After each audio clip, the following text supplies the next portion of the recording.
Niyanig ng magnitude 5.7 na lindol ang ilang bahagi ng Davao Region pasado alas 7:30 ngayong gabi. Ay po sa PHIVOLCS, aftershock ito ng magnitude 7.4 na lindol na tumama noong October 10. Sa ibang bahagi ng Mindanao, bakas ang pinsala ng magnitude 6 na lindol noong Biyernes. Saksi si Ian Cruz.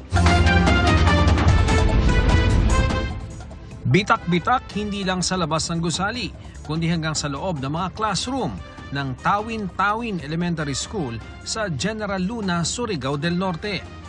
Isa ito sa mga gusaling niyanig ng magnitude 6 na lindol noong Biyernes.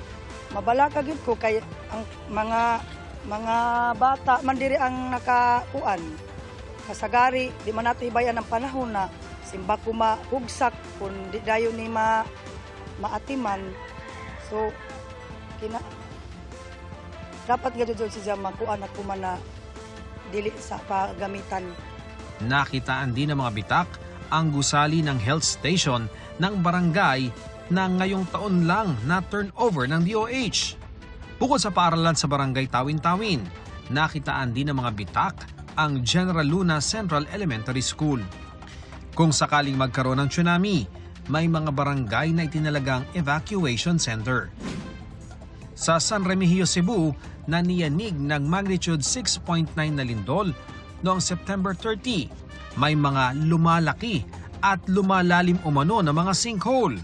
Nay uban observations no, besides sa ang uban sinkholes na to, nagsige ang aftershock, magsige po siya og kadako. Then apoy uban walang kadako, nagsige po siya og kalalo.